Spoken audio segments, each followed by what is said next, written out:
Jæja, gott fólk. Góðan og blessaðan daginn. Jónsi, hjartanlega velkomin. Takk fyrir. Í sjónvarpssal. Pallborðsumræður. Já. Heyriði, við ætlum að fara hérna aðeins yfir nokkur mál saman og ég sem sýningarstjóri, Markús Þór Andrésson heiti ég. Mér langar til þess að hleypa ykkur með mér bara inn í svolítið þennan hugarheim sem við erum búin að vera svo mikið í undanfarið í aðdraganda þessarar sýningar. Vegna þess að það er náttúrulega heilmikið að gerjast þegar verkin verða til, alls konar pælingar sem að kannski er forvitnilegt að vita en eins líka bara að fara kannski aðeins yfir svona hluti í stærra samhengi. Þið vitið bara sköpunarferlið, ferilinn, samhengi við fyrri verk og feril bara í tónlistarlegu tilliti og síðan hvernig það yfirfærist yfir í myndlistina, svona þessa hluti. Og ég þætti gríðarlega gaman líka ef að þið tækju þátt og spyrðuð eða kemur með komment. Kannski þeir verðum búin að fara svona yfir það helsta. Þannig að þá hérna erum við með mikrofóna til þess að það heyrist í ykkur inn á upptökuna og dreifum þeim í salinn og heyrum þá líka hátt og snert í ykkur. En Jónsi, til hamingju, hvernig líður þið núna eftir þessi ósköp? Vel, það er gott að þetta er komið upp og allt virkar. Það er svona smá stress. Já, það er alltaf eitthvað voða mikið stress á lokametrónum. En síðan þegar allt kemur heima saman þá er það mikið léttir. Mjög gott. Já, í samanlunum. Þetta var dálítið fram á síðustu stundu en eðli málsins samkvæmt, bara til þess að þau séu með á nótunum hérna. Við erum með 3 glæniverk sem hafa ekki verið gerð áður neins staðar. Og svo 1 stórt inn í salnum. Jú, það er rétt, já. Flóðið niðri. Það var sýnt fyrir ári síðan í Seattle. Og svo er það hljóðharpan fyrir utan, rock.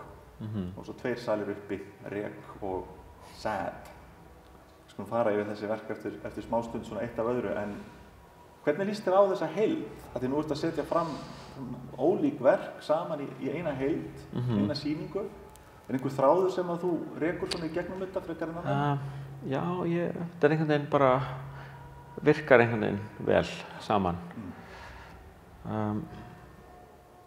Við höfum svolítið talað það í gegnum bara til þess að orða einhvern veginn heildarmyndina, þetta sé svolítið náttúran og náttúrupælingarna sem eru ofan á. Hvernig er það eitthvað sem að þú veist, vinnur alltaf með? Er það alltaf undirtónn í því sem þú ert að gera? Já, það er einhvern veginn bara svona, hvað sem maður segir, hún er alltaf þarna bak við einhvers staðar, hvað heitir svona unconscious? Já, ómeðvitað. Já, hún er svona ómeðvitað þarna í bakgrunninum, alltaf einhvern veginn, á þess að maður sé kannski beint að tengja við hennar, en það er alltaf einhver tenging, einhver þráður sem er einmitt mjög sterk, örugglega. En hvaða þráður er það? Þú veist, ert þú útivistartýpa alltaf upp fjöll og fyrrmyndi, að kafa eða synda í sjónum, eða þú veist, hvernig er þín tenging bara við náttúruna þegar þú ert alast upp og... Ég elst upp í sveit inni en nei, ég er ekki mikil útivistartýpa en eitt svoleiðis, bara borgarbarn, þannig sko. Hvað er það sem að togar í því úr náttúrunni? Þú veist, þegar maður kannski byrjar að ferðast meira þá maður er búinn að ferðast mikið alls konar borgir og þú veist, inn á þessu lönd og þá einhvern veginn sem kemur aftur heim þá er ofsalega mikið rými hérna einhvern veginn á Íslandi. Það er einhvern veginn engin tré, engin skógar, engin háhýsi. Svo það er einhvern veginn, náttúran er svona einhvern veginn er alltaf mjög nálægt manni, einhvern veginn. Það er ekki langt að fara út fyrir borgarsteinina, helst að finna náttúru, kannski. Mér finnst líka svolítið eins og þegar að pæla í þessum verkum sem eru komin fram eftir þig á síðustu árum, að þú ert svolítið að búa til umhverfi eða verk sem að virka á mann svolítið eins og náttúran virkar á mann. Það er að segja að þetta er svona pínu núvitundarpæling, þetta er maður einhvern veginn hér og nú og gefur sér svolítið á vald þessu umhverfi og þessu verki og þessum skynjunum sem þú ert að bjóða upp á. Er það eitthvað sem þú ert að reyna að draga inn úr náttúrunni inn í sýningarsalina eða Eða hvernig, þú veist, er náttúrutengingin þar eða ertu komin alveg í artificial heim? Ég veit það ekki alveg. Ef við bara tökum þessu fyrsta verki hérna niðri sem er í Asalum, sem heitir Flóð. Það er hérna, leggur þú til grundvallar svona ákveðna pælingu sem hvetur þig áfram. Getur þú sagt okkur aðeins frá henni? Já, hvað, bara verkið eða? Já, algjörlega.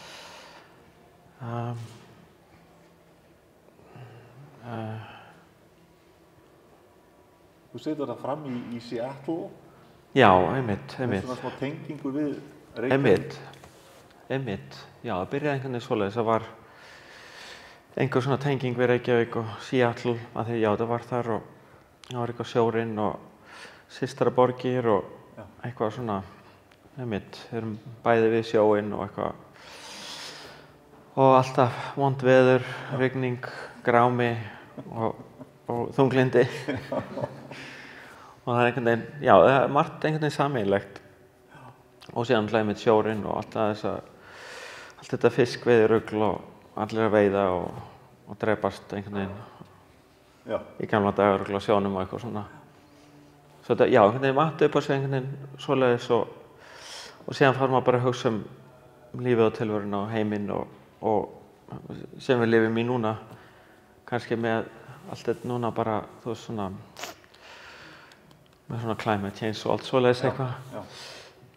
Hvernig það er og það var einhvern veginn, já, einhvern veginn og svona hækkandi sjávar þar sem segir. Þú lagðir fram einhvers konar hugleiðingu í Seattle í formi nokkurs konar ljóðs eða svona sem að við dættum við getum bara lesið upp að því sem er það. Oh my god. Heyrðu, þetta er bara smá, mér finnst þetta svo ágætt að bara upp á það að þetta svona gefur okkur aðeins sín.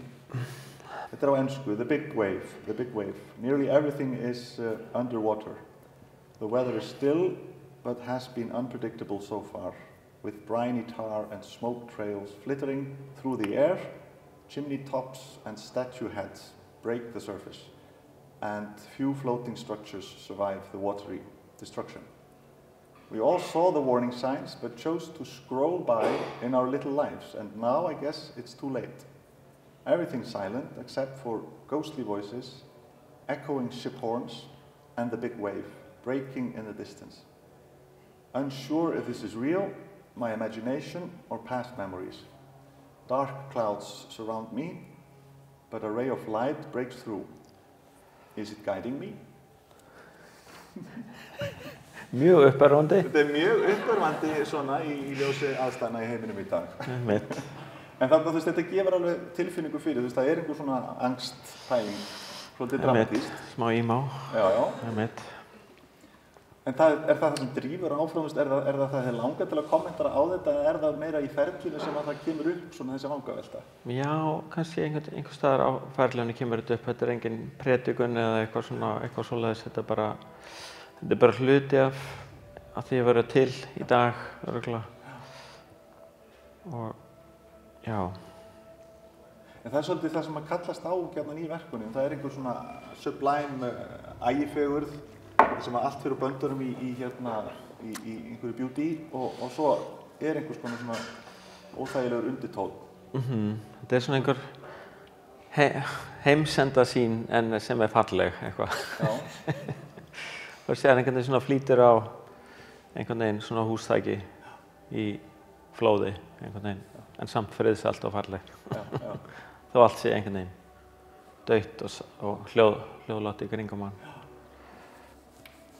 Og tengir þú þessa pælingar sem þú ert með í þessu verki, er þetta eitthvað sem þú hefur verið að velta fyrir þér í gegnum fyrri verk, tónlistina þína? Nei, kannski ekkert þannig. Meinarðu þá í tónlist? Já, svona þessi blanda andstæðina. Já, kannski. Það er líka einhvern veginn svona eitthvað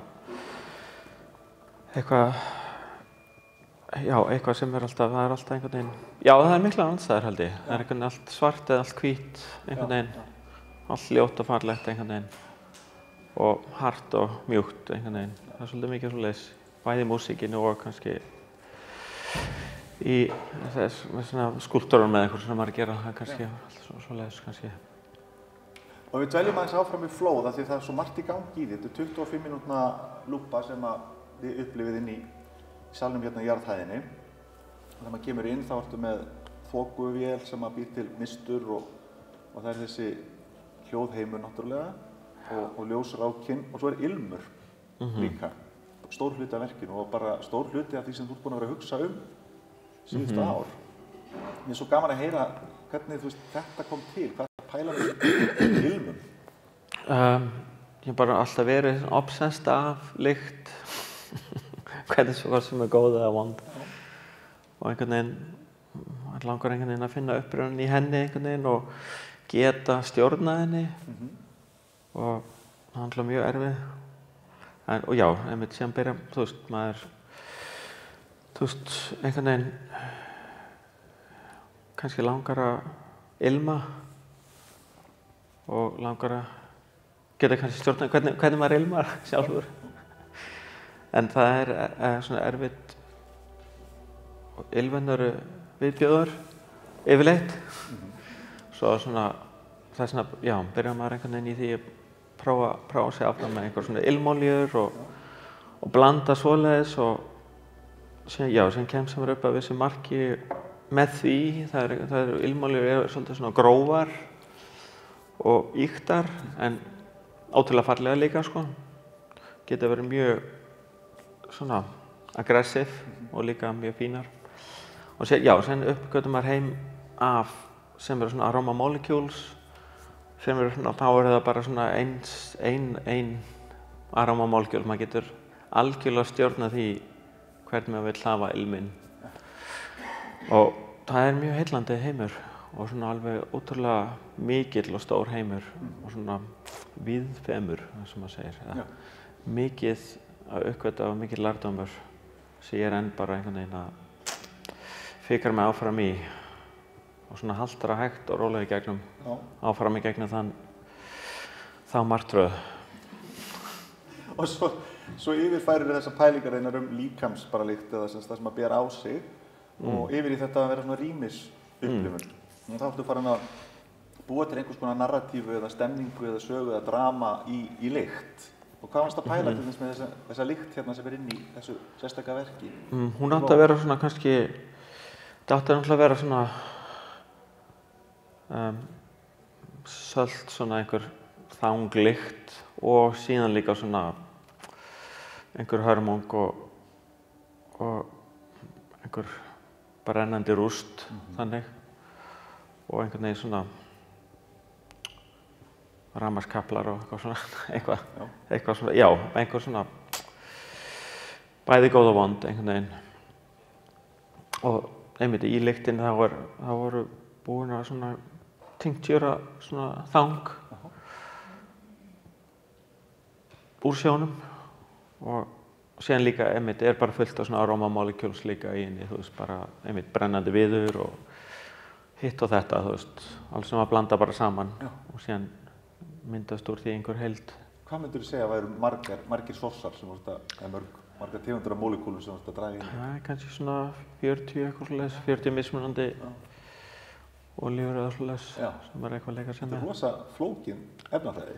Já, einmitt. Það er nefnilega málið. Þetta er svo mikil efnafræði og ég er ekki efnafræðingur. Svo maður rosa mikið að prófa sig áfram bara með innsæðinu mitt sko, en það er rosa mikið vísinda bakvið sem væri gott að læra fyrir mig einhvern tímann. Og þetta sem sagt, þessi ilmur hann á að kallast á við, þú ert búinn að gera hljóðrásina eða hvað og svo ferðu að hugsa ilminn eða er þetta allt í sama? Já, þetta er svona allt einhvern veginn, helst allt í hendur einhvern veginn var svona, stundum kemur ilmurinn fyrst eða eitthvað, þetta er svona allt bara einhvern veginn út allt kannski. Eitthvað svona kaos en samt svona controllable eitthvað. Mér finnst þetta svo spennandi í því sem að þú velur þér að gera í sem skapandi einstaklingur. Þetta er alltaf einhverjum mjög óræðum stað. Það er mjög erfitt að festa hendur á þetta í töluðu orði af því þú ert að fjalla skynjun. Ég meina tónlist náttúrulega besta dæmið alltaf listform sem ekki í rauninni, það ekki hægt að orða það. Hvaða áhrif þetta hefur, tónlist hefur á mann, þetta bara eitthvað órætt. Og maður grípur til myndlíkinga eitthvað svona, eins og þegar fólk að smakka vín, þú veist, þetta verður eitthvað svona, dálítið asnalegt þegar maður fer að tala þetta. Já. Og það svipað með lyktin, þetta svona, grípur til einhverju líkinga, en veit samt ekki alveg hvert maður að fara með því. Þetta finnst mér alveg ótrúlega heillandi. Fyrir bara, þú veist, einmitt að vinna í hljóði, það eitthvað mjög fallegt. Þetta allt einhvern veginn og ilm. Þetta einmitt bæði svona ósýnilegt form. En það einhvern veginn réttur skilningur hjá mér að þú sért að reyna að, þú veist, þú ert að reyna að skjóta fram hjá einhverjum leiðslum inn í aðra mannesku, þú veist, þú ert ekki að fara þessa svona beinu leiði gegnum svona þekkingu og skilning og heldur fara fram hjá einhvern veginn því kerfi og inn í, ég veit ekki hvað, taugarnar af fólki eða inn í hjartastöðina eða... Já, það geti verið, það ágætispunktur, kannski. Náttúrulega var alltaf verið í Sigurósi í 30 ár og þá mantra þar að vera ekki að tala neitt, sko. Já, frábær viðtöl sem ég hefði tekið í gegnum tíðinni. Ég veit. Það var svo skemmtilegt. Það var aldrei kryfja neitt að tala það sem við erum að gera. Þetta var alltaf að vera mjög svona bara hreint og koma bara beint að ofan einhver staðar og vera ekkert að tala ómikið það sem við erum að gera. Halda ákveðinni dulúð líka bara? Já, nei, ekki bara, þú veist, vera bara ekki að kryfja þetta eða, þú veist, og ákveða eitthvað að tala hvað við ætlum að gera, heldur bara koma hlutinni bara, þú veist, nákvæmlega eins hreinir þau koma bara og síðan það yfirleitt bara svoleiðis. Þetta einmitt listaheimurinn svona allt öðruvísi einhvern veginn. Já, einmitt, það svolítið mikið spjallað og skrifað og reynt að kryfja og það líka vegna þess að myndlistin náttúrulega bara eins og við þekkjum, hún fer svo, það hægt að gera þetta báða vegu, það hægt að fara inn í einhverja skynjulega pælingu og þá leið það sem maður bara í abstrakt ferli og svo það þessi svona kannski þess að maður með eitthvað viðfangsefni sem maður að vinna út frá rannsaka etc. og þetta saman. Og sömuleyti finnst mér bæði í gangi að þegar maður rannsóknin á sig frekar staðið á einhverjum efnafræði í skala. Það er einhver stúdíó þar sem þú ert að gera tilraunir með lykt og hljóð og þess háttar og svo fáum við bara innsýn í þær niðurstöður sem koma fram úr því og þær eru ekki endilega eitthvað, þær eru bara það sem þeir eru. Það sem kannski gerist í ferlinu eða eitthvað svoleiðis, já, einmitt. Það er rétt. En sko, nú erum við með flóðið þá svolítið svona það sem við erum búin að vera að ræða en svo eru hérna 3 önnur verk sem væri gaman að tæpa á. Bara byrjum á því sem mætir manni þegar maður kemur inn. Þú ert svolítið harður á því að þetta verk fari upp hérna. Þátt fyrir mikið samtöl það. Hér ríkir nú gjarnan vindur á Íslandi sem óviðráðanlegur. Gul viðvörun til dæmis núna fram á föstudag. Einmitt. Þannig að fáni sem blaktir hérna við hún fyrir utan, hann mun að allir líkindum ekki lifa það af. Nei. En þú varst með hugmyndin í rauninni kannski fyrst og fremst að búa til vindhörpu. Geturðu sagt okkur aðeins frá þessu verki? Já, einhvern veginn bara langaði að gera eitthvað, utan á húsið mitt. Og þá einmitt vindharpan einhvern veginn svona augljóst fyrirbæri. Og gaman einmitt að þetta eru einmitt píanóstrengir. Já. Og 5 píanóstrengir og þeir eru strengdir frá derinu á húsinu og alveg, langir, 30 metra og síðan alveg niður í 15 metra eða eitthvað leys. Og þeir einmitt bara óma með vindunum og síðan það bara, og það magna þá upp, þú veist, Og þetta er hluti sem við setjum bara upp hérna í aðdraganda sýningarinn og svo bara hækkum við í græjunni og heyrum þetta í fyrsta sinn. Já. Er þetta það sem að þú ætlaðir þér eða? Nei, ég hef aldrei gert svona áður og vissi ekkert hvernig það myndi koma út í rauninni. Það var svo svolítið gaman að heyra í henni þegar kom hljóð. Ég hafði ekki mikla trú á þessu, sko. En síðan bara kemur allt inn í hljóð þá bara. Frábært, sko. Þetta er dálítið undarlegt hljóð sem kemur fram að þetta er í rauninni ekki tónlist eða hljómur eða hljómagangur. 5 mislanga strengi einhvern veginn þá ímyndað með þessi myndu kannski hópa einhverja svona flotta harmoníu. Þetta er einhverjir dularfullir tónar. Já, þetta er bara eitthvað óútskýranleg draugahljóð sko. Það einhvern veginn. Ég held að maður geti kannski gert eitthvað, þú veist, tjúna þess stilta og eitthvað, en það ekkert hægt að tjónka við þetta sko. Þetta bara alveg bara mjög náttúrulegt allt sko. Það svolítið skemmtilegt. Og vindurinn bara að stjórna þessu. Akkúrat, þannig erum við aftur komið með þessa náttúrupælingu sem svona bara rokið og vindurinn einhvern veginn bara drífur verkið áfram og ég finn náttúrulega strax einhvern veginn að hugsa líka bara raddböndin og strengin sem búin að spila á, þú veist, að þetta sé tengt þeirri hugsun einhvern veginn tónlistinni. Já. En það kannski það ekkert meðvitað eða hvað? Nei, það góð pæling sko. Já, takk fyrir það. Og svartur fáni? Já, ég mitt. Hvað það? Eitthvað dark eitthvað. Já. Það sumir sem að bara koma hérna inn og spyrja hvað, þetta einhver íslensku symbolismi, gerðist eitthvað í samfélaginu? Já, var ekki að vera kjósa forsetann og... Nei, djók, nei. Nei, ég veit ekki hvað, bara... Ekki, já, þetta einhvern veginn allt voða svart og hvít.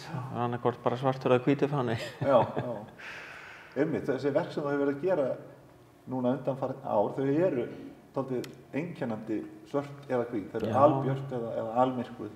Og hlutirnir sem þú ert að gera eru ýmist dökkir eða ljósir.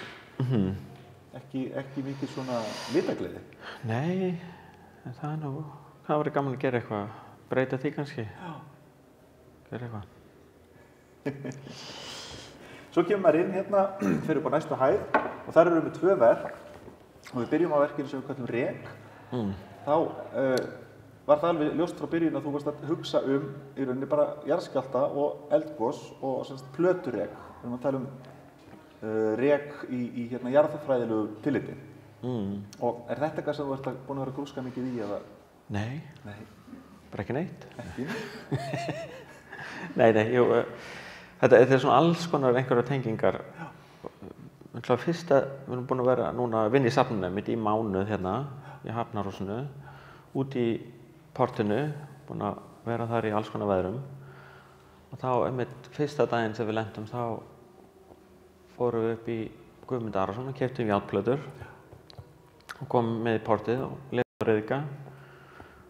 Og þetta er svona einmitt með náttúruna, það er svona, þú veist, og vindin einhvern veginn og veðrið. Það er svona að maður lætur þetta ryðga og er svona aðeins að reyna að stjórna ryðin einhvern veginn með, þú veist, sjó og salti og ediki og alls svona sýru einhvern veginn. Já, og maður getur bara stjórnað þessu upp að vissu marki sem er svolítið skemmtilegt kannski. Óþægilegt en gott einhvern veginn. Og það er einhvern veginn fullt af hluti sem maður getur ekki stjórnað í lífinu, en þeir bara gerast bara eins og þau gerast. Já, síðan veðrast þær og síðan einmitt erum við með svona hátalara aftan á svona sem svona transdúsera. Hvað varstu búin að finna orð fyrir þetta á íslensku? Það er orkuumbreytir. Já, mjög þjált og skemmtilega. Segir ekki neitt. En já, þetta er bara svona hátalara aftan á rauninni sem vinur minn sem er að vinna með mér út í LA og hann heitir Damon og hann er búinn að hjálpa mér með allar uppsetningar og öll verkinu og rauninni smíða rosalega mikið af því sem hann er að gera og hann rauninni hannaði þennan hátalara sem er ótrúlega flott pæling og að því við erum búin að prófa fullt af svona transdúser hátalarum og hvernig svona transdúser virkar er að maður lætur hátalaran á hluti og þá það breytir honum í hátalara. Þú veist, þá við látum hann á plötuna og þá er platan orðin að hátalara. Og við fundum ekki nógu svona kraftmikla transdúsera fyrir plötuna svo hann smíðaði sinn eigin og sem virkar ótrúlega vel einhvern veginn og skemmtilega og svona, já. Bara sem framhald af þessu þá var ég að hlusta á hann í gær að segja frá þessu dæmi þar sem hann er að búa til, bara finna upp hátalara, að þá í Bríaríi hafið þið verið að dunda ykkur við að gera sem stærsta orkubreyti sem til í heimi, samkvæmt Guinness-bókinni.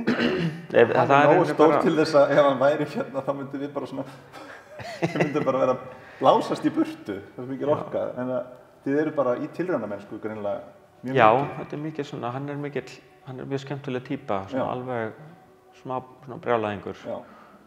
og við byrjum að vinna saman fyrir 5 árum eitthvað.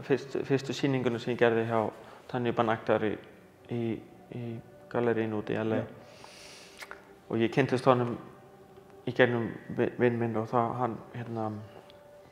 hann var svo íslenskur, fannst mér. Þess vegna, hann var svo til í þetta, allt ekkert mál, var svona algjör jámaður. Mér fannst það bara mjög íslenskt og hressandi og svona ekki amerískt. Svo við, byrjum að vinna saman og hann svona algjör séni í öllu sem hann tekur sér fyrir hendur og svona algjör svona vísindamaður og þú veist, til í allt.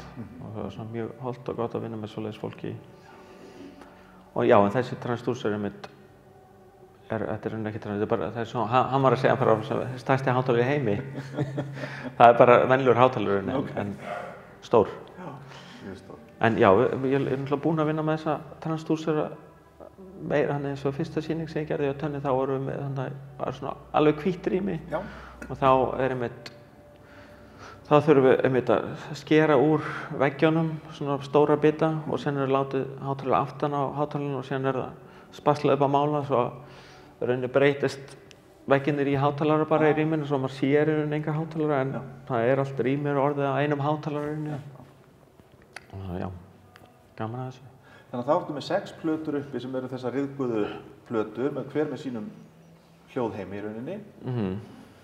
Og við fórum strax einhvern veginn að rifja upp bara þegar þú varst að stíga þín fyrstu skref í myndlist sem bara mjög langt síðan að fólk fatti það að þú hefur alveg verið í myndlist alveg svakalega lengi bara frá því að þú varst ég veit ekki, 20 eða eitthvað eða unglingur og þá ertu að gera málverk sem eru mjög svona jarðtengt og svolítið emo, þetta eru svört málverk með svona einhverjum dígum, er þetta ekki rétt? Er þetta ekki svona? Jú, þetta er bara alveg tenging í þetta. Þannig að þú veist, ryðguðu plöturnar uppi ekkert ósvipaðar bara þínum fyrstu málverkum? Nei, það var engin hátalari?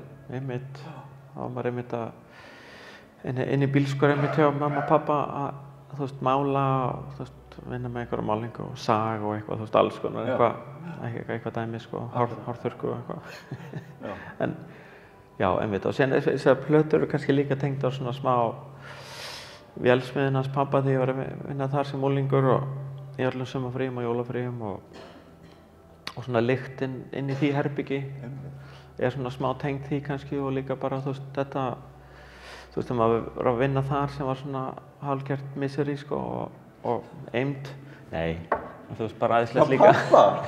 Voru svona illa menn? Nei, þetta var svo fyndið að þegar ég var að vinna þar það var svona mikill kallavinnustaður allt svart, allt skítut, allt í olíu og svona, þú veist, og alltaf kalt og vind þar einmitt í sumarfríum, jólafríum og svona og maður lærir mikið og alls konar, þú veist, verkfæri sem æðislegt og pabbi er náttúrulega búinn að kenna mann allt sem maður kann.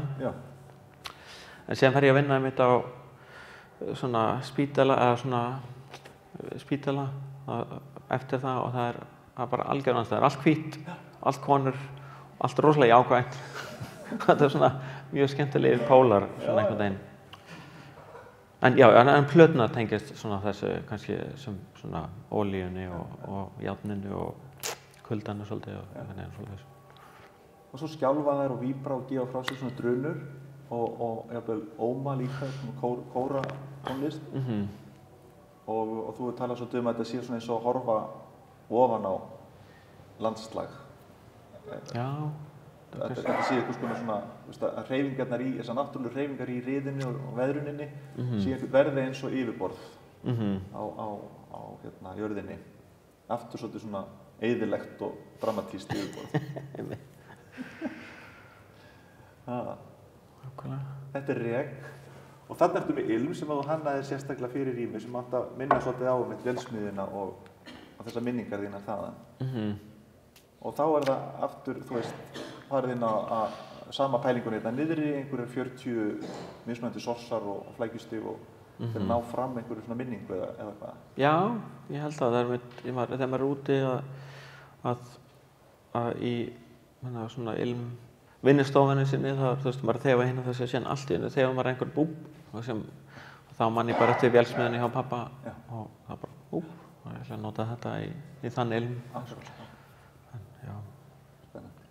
Svo er það herbyggið þar við hliðina og þar er minnissalurinn uppi. Það kallast SAD. Hvaða?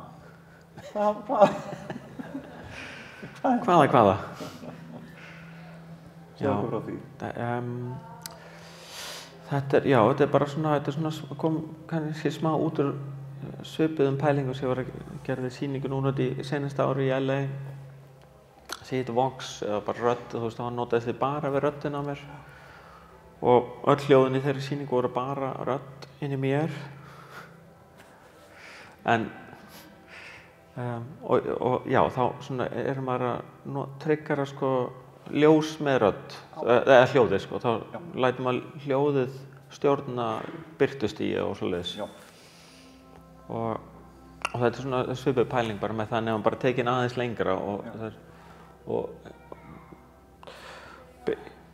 er svona stærsti svona þunglyndislampi í heimi. Aftur eru komin í Guinness-bókina. Nákvæmlega.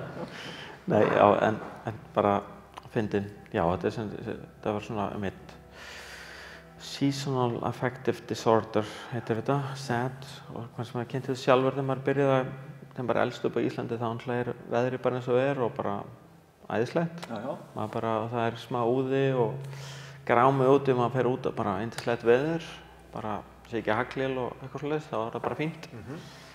Og síðan ferðast maður og kynntist því að það er alveg gott veður annars staðar í heiminum og getur verið gott veður. Og sól og bara gott fyrir litlu sálina, síðan kemur maður heim og þá er maður bara þunglyndur. Og þessi mánuður eftir hátíðarnar, jólin og svona, það eru erfiðir sko. Og þá, ég einhvern veginn held að mamma hefði keypt svona þunglyndislampa fyrir mig einhvern tímann í janúar. Og þetta er svona bara smá skot á það kannski, svona þessi þunglyndislampi er gott fyrir Íslendinga örugglega og koma hérna í safnið og næra sig, held ég. En þessi skjár til dæmis, þetta er algjör martröð sko, og hann byggðum við frá grunni. Og þetta eru 60.000 LEDs, svona perur, sem við setjum saman hérna í portinu, úti í mánuð. Við ætlum aldrei að gera þetta aftur. Nei, það skulum við ekki gera. Nei. En hann virkar. Og er mjög áhrifaríkt verk. Já, það er einhvern veginn, svolítið einmitt, þetta er svo stórt einhvern veginn og það er svolítið gaman að vera svona vafinn ljósi einhvern veginn og fá það bara beint í æð einhvern veginn. Og þetta er svona, einmitt, það er svona forceful bara, maður fer hann inn og það er bara blasta á mann hljóði og ljósi. Þetta er svona svolítið violent kannski, en fallegt líka kannski. Við heyrum einmitt óminn að því hérna niður, þetta eru loka tónarnir sem við heyrum, sem eru alveg rosalega harðir. Já, einmitt. Og aggressífir. En getur aðeins lampað í gegnum þetta 15 mínútna ferla því það er alveg narratífa í því.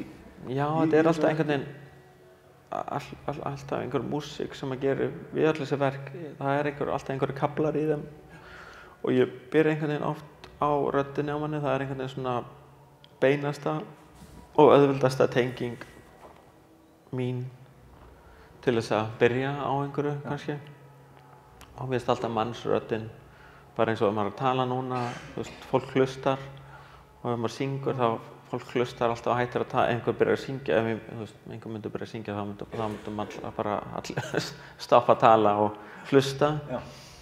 Svo röddin einhvern veginn nær alveg svona beint inn í einhverja hjartastöðunar einhvern veginn á fólki og svona, það er einhvern veginn ákveðin byrjunarpunktur þar sem ég byrja alltaf á og síðan ef maður er komin í svona þetta gallerí umhverfi þá getur maður kannski ráðið algjörlega spacinu sem var í eða umhverfinu og þú veist, maður er að spila tónleikum eitthvað þá er alltaf bara 2 hátalara úti í sal en núna getur maður kannski ráðið þessu alveg haft hljóð allt umliggjandi og stjórna hvaða hljóði kemur og svoleiðis og það er mjög spennandi og skemmtileg pæling og gaman að leika sér með að það er svo miklu möguleikar í því einhvern veginn og við byrjum alltaf á röddin einhvern veginn og síðan einhvern veginn, þetta er alltaf kaplaskipt yfirleitt einhvern veginn og svona oft svona radd og síðan, byrjum maður að syngja og síðan syngur maður svona harmonisar það einhvern veginn með fleiri röddum og svo það verður einhvern veginn kór úr því og síðan var einhver svona alltaf einhver abstrakt svona soundscape eða svona eitthvað. Og hvaðan koma þau hljóð sem eru þarna í miðjunni einhvern veginn? Bara svona einhvern veginn hér og þar einhvern veginn. Er þetta hljóðfæri eða er þetta bara tölva?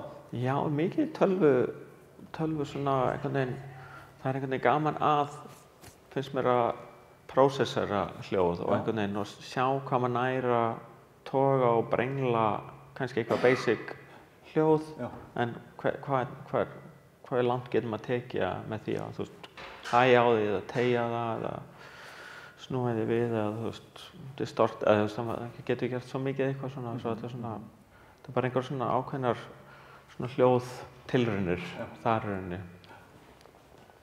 Og þegar þú ert búinn að fara í gegnum þennan svona hljóðheim sem er eftir að röddinni sleppir þá tekur við þessi lokakafla eða hvað, er þetta rétt skilið, svona 3 kafla prósessi, er þetta meira? Já, ég man það ekki alveg hvað þetta er. Og svo kemur þessi árás þarna í lokin. Já, einmitt. Hvað er það? Ég bara veit það ekki alveg, það er eitthvað mjög hressandi sko. Já. Svona alveg mjög hart einhvern veginn og, já. Það fannst mér kallast svolítið á við líka það sem þú búin að vera að gera í þinni tónlist, svona í allra síðustu tilraunirnar í tónlist. Þær eru dálítið harðari og svona, já, tilraunakenndari kannski að einhver leyti, það er svona mjög svona, það er ekki þessi ljúfu angurværu tónar. Já, það er svona alls konar einhvern veginn bara, það er einhvern veginn því eldri sem maður verður,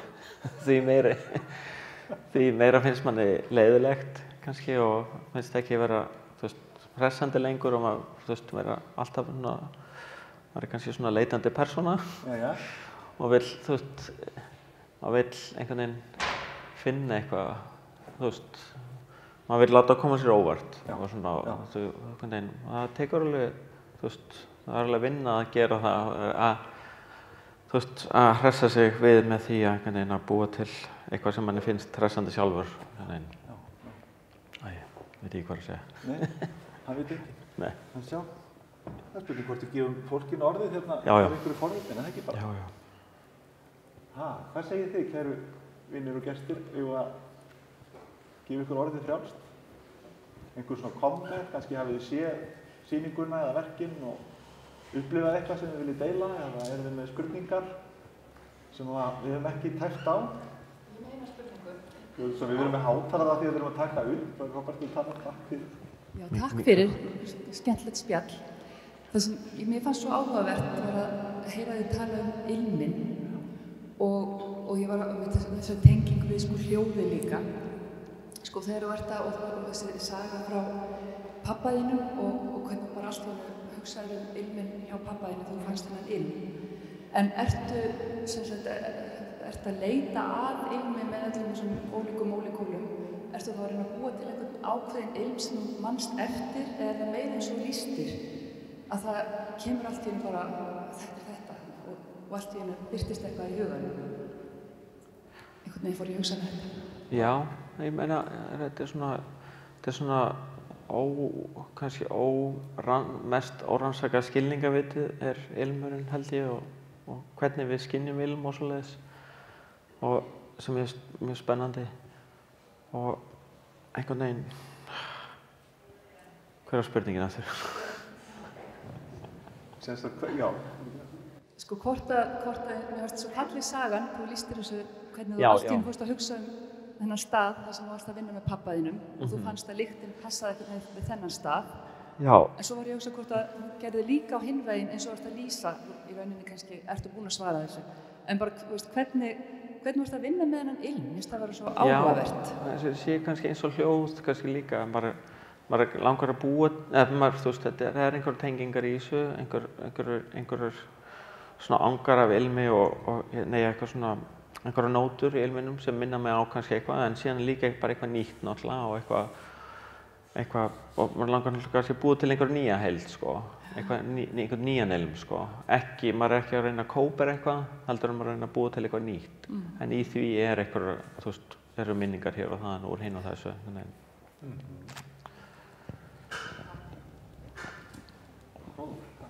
I would just like to ask a question in English, if it's okay.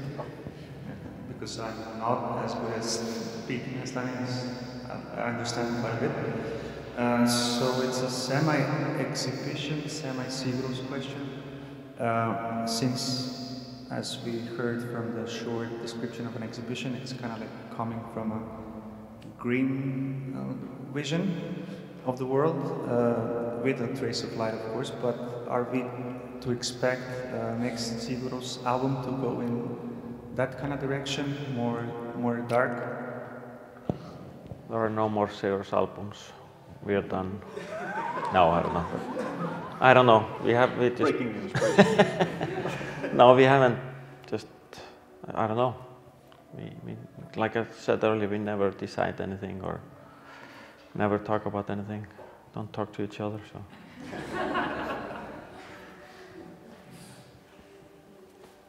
Já, ég finnst þetta svo skemmtilegt, þetta með þetta orðaleysi. Það er ótrúlega hressandi líka og ögrandi fyrir okkur eins og bara við finnum hérna í þessu samtali. Það er erfitt að tala um þetta. Já, það er svo mikið á einhverju leveli sem fer bara framhjá þessu kerfi sem við erum að reyna að beita fyrir okkur hér. Það samanskap er líka gaman að heyra aðferðafræðin og hvernig hún nálgast hlutina og af því það er upplýsandi. Já.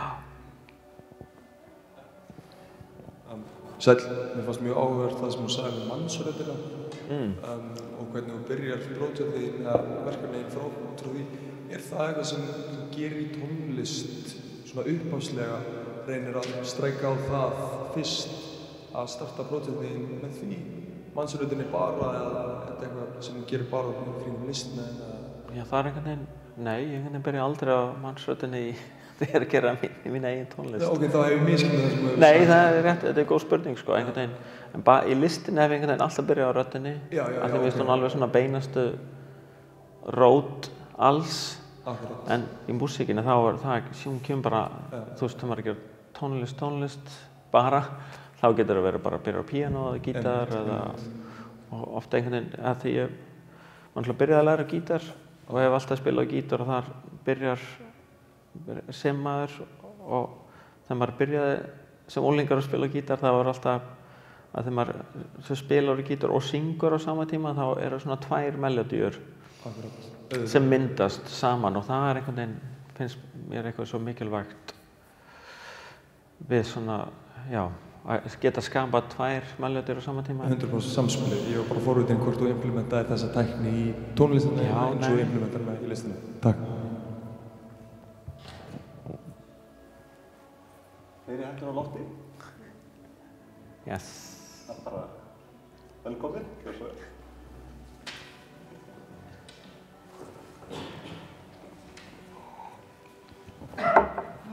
Hello. I'll ask in English also. Me and my friend Jon, we are wondering if you like My Chemical Romance and if emo is something which maybe you feel connected to. Thank you. I love this question. Very good. No, I'm too old for that. I'm too old for that band. But I'm like more kind of emo in the rock and roll, like a heavy metal sense. I used to listen to a lot of heavy metal growing up, and like very like hairy metal, but not makeup metal, but more like I don't know, old-fashioned. Takk.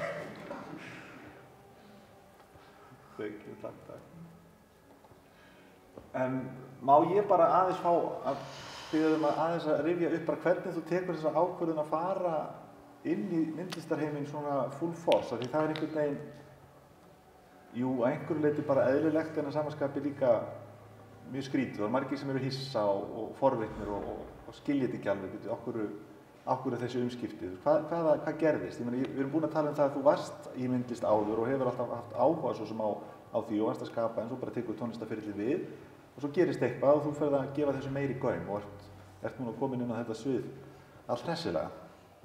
En hvað er það sem gerist þarna í haustum á þér þegar þetta fer af stað? Kannski er það bara þegar maður flutti út, kannski náttúrulega búinn á Íslandi alla sína ævi einhvern veginn og síðan fer maður á einhvern nýjan stað. Það kannski myndast eitthvað andrými svona til þess að bara hugsa og vera einn með sjálfum sér og langar kannski að prófa eitthvað annað, prófa eitthvað nýtt. Ögra sjálfum sér eða? Já, eða bara, einmitt, langar að prófa eitthvað nýtt, prófa eitthvað annað og ég sé mikið eftir þessu, nei.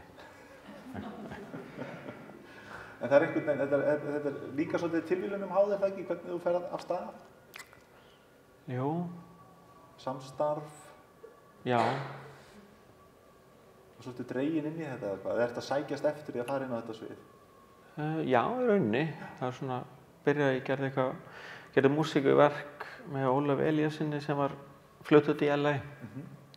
Og þá kynntist ég galleristunum hans og við vorum eitthvað að tala saman. Ég var að segja henni frá hugmyndum sem ég hafði með einhver svona hljóð installations og eitthvað svona og hún baði mig að hafa sýningu bara að prófa. Já. Og síðan bara, einmitt, hefur það haldið áfram. Það er svolítið forvitnilegur punktur með Ólaf Elíasson að það skulle vera einhver trigger í að þetta samstarf við hann. Getur aðeins sagt okkur frá því hvers konar verk það var eða hvaða pæling það var? Já, hann gerði eitthvað verk í Marciano Foundation út í LA. Já. Svona risastórt svona Masonic Lodge, svona mjög stórt rými, risastórt rými. Og hann gerði svona ljósa innsetningu þar. Og já, bað mig að gera músík við það. Já. Var það meira tónlist eða hljóð eða hvernig? Já, þetta verið bara svona hljóð sko, svona óhljóð einhver. Eða svona mjög bara, já, svona venjuleg hljóð einhver. Ekki tónlist, kannski. Þetta er hlutur sem að þú hefur gert náttúrulega dálítið markvisst í gegnum allan fyrir. Það er samstarf við aðra listamenn, hvort sem það er í hljómsveit eða við kvikmyndagerðarmenn eða... Já, alltaf erfitt einhvern veginn. Alltaf erfitt? Já, eða svona gaman líka náttúrulega eftir á, en svona var mikill einfari og finnst gott að vera einn og gera hluti kannski einn og náttúrulega að búa til tónlist ef maður ekki einn, er mikil einvera einmitt en gaman og saman með Ylvatni það er náttúrulega mjög, maður er bara alveg einn þar einhvern veginn og maður getur varla að hlusta á tónlist ef maður ekki þarf að vera mjög einbeita sér einhvern veginn og vera bara einn með sjálfum sér og lyktunum. Og hvað segja þér? Við vorum bara að ræða þetta með lífið og listina, almennt og yfirleitt. Hvernig sem sagt, þessi tilfinning að vera í myndlistinni, er það aftur svona samstarfstilfinning eða finnst já, samstarf, já. Einn þar já, sem samstarf er erfitt einmitt. Það var maður að tala við fólk og þú veist, eitthvað á miðlamálum og svona sem var alltaf í lagi líka en maður kannski verður betri í því þegar maður er elst upp einhvern veginn og verður eldri að vinna með fólki einhvern veginn og það er náttúrulega ótrúlega hollt. Það er einhvern veginn, maður kynnir sér alltaf meira að það er svo nauðsynlegt að vinna með fólki. En í myndlistinni eins og þú ert að vinna núna, hefur þú sýn sem þú veist hvað þú vilt fá út úr verkinu og hvernig það á að virka og svo bara er það framkvæmt og þú fær með þér fólk til þess að hlutgera þá sýn, myndgera þá bara hugmynd eða er þetta einmitt aftur svona samstarf með tæknimönnunum og þeim sem hafa innsýn í möguleikana? Svona alls konar einhvern veginn, svona ég vil kannski byrja hugmynda bara einmitt í hausnum og síðan læti ég hérna, þú veist, síðan talaði við gæðin sem ég er að vinna með úti og við svona pælum í sig saman og síðan útfæra þetta í, þú veist, þrívíddarforrið við geta þá svo maður sjáu hvernig það líti út í kannski þessu galleri sem maður er að gera og síðan, já, síðan bara hægt og rólega náttúrulega tekur þetta á þessa mynd svoleiðis en oft er eins og setlampinn hann uppi, hann er bara nákvæmlega eins og við ímyndum okkur hann á, þú veist, teikningu fyrir ári síðan eða eitthvað svo þetta er svona þessu mismunandi ferli náttúrulega, sumt er mjög skýrt og annað óskýrt einhvern veginn og síðan svona er leiðin að því bara oft skrítin og erfið eða auðveld. Þetta er svona alls konar. Við erum bara með svona stór rýmisverk hérna, svona staðbundin verk, en vinnurðu öðruvísi líka? Vinnurðu objekta og hluti, skúlptúr og jafnvel hluti fyrir listamarkaðinn eða þannig?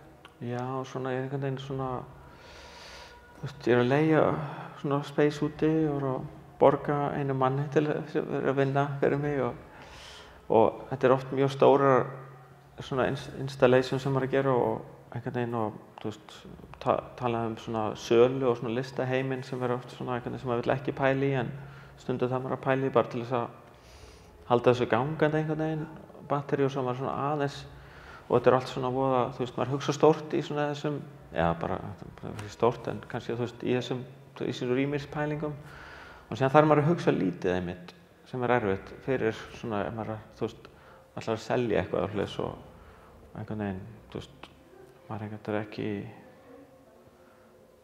er ekki gera þetta til þess að selja einhvern veginn en það er kannski einn hluti af þessu sem er svona frekar leiðilegur en það er kannski að vera þá þarf maður að hugsa lítið gera svona lítilverk einhvern veginn og það er stundum erfiðara heldur en að hugsa stórt. Já, ok. Það er áhugavert.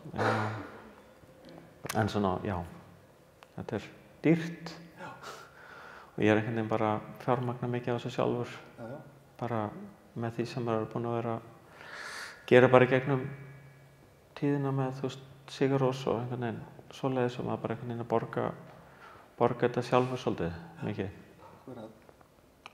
Maður er ekki að gera þetta til þess að græða á þessu. Hvernig lítur þetta út fyrir þér? Þú veist, þú heldur áfram jöfnum höndum náttúrulega að finna tónlist og ilm með Fissursund og myndlistin. Er mikið framundan í myndlistinni hjá þér? Já, eitthvað svona, ég veit ekki alveg. Hitt og þetta einhvern veginn. Já, einhverja sýningar og svoleiðis á prjónanum? Já, ég held það. Hann lætur ekkert uppi? Sem bara eftir hver einustu sýningur, ég og Damon sem er að vinna með, við erum alltaf bara það er svo mikið stress að láta allt virka saman, allt þessu hljóð, element og ilm og reik og ljós og eitthvað svona, þetta er alltaf svo mikið stress einhvern veginn og bara eftir hver einustu sýning þá bara getum þetta varlega lengur.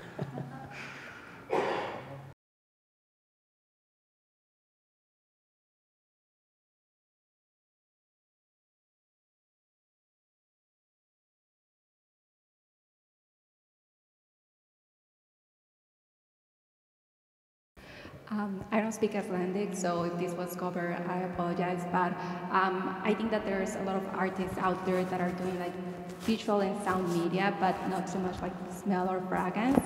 And just wanted to understand like what's your point of view of like smell and why it was like a fundamental thing that had to be included in these pieces. Yeah, good question. I just liked when I was starting this art thingy. I kind of just wanted to do, nei, já, ég svo rensku, er það ekki? Já, jú. Then I wanted to like fuse as many like senses as possible. So you walk into a space and you see something, you like hear something, you smell something. So just wanted to trigger as much as possible, basically. Hi. Another question in English, sorry. So some other environmentally conscious artists, when they approach like their artwork, usually maybe take more of an activist role or interact with society through their art, or like the role that society has in like environmental change. And like my perception is that your art interacts more with the environment and our perception of it. So I would really like to know about your process starting to think about environmental issues and how to direct your creation. Like how do you decide how to direct it towards I don't know, like a direct conversation with the environment or a conversation with society or its consequences. Thank you. Yeah, I guess I'm just like all of us, and you're you're just observer. You observe everything through our screens, and we just see what's happening. And I guess it's just that kind of conveys in my artwork more than this preaching or some political statements and stuff like that. It's just more observation, maybe. Þannig að þú tekur þér ekki hlutverk svona eins og hann segir aktivistans eða þannig að fara síðan í fjölmiðla og fylgja málum eftir, heldur lætur verkin tala eða hvað? Já, ég held að við einhvern veginn alltaf bara líka í tónlist og svona við einhvern veginn okkur langar ekki að vera pólitískir eða þú veist, þetta snýst bara tónlist, okkur langar svo að hafa þetta svoleiðis að tónlistin bara tali sínu máli og maður sé ekki málsvari fyrir eitthvað en kannski stundum þú veist, jú, síðan kannski kom einhver mál upp sem náttúrulega sem einhvern veginn væri gott að tala og svoleiðis sko en maður er ekki svona einhver aktivisti eða svoleiðis sko sem kannski maður ætti að vera, ég veit ekki.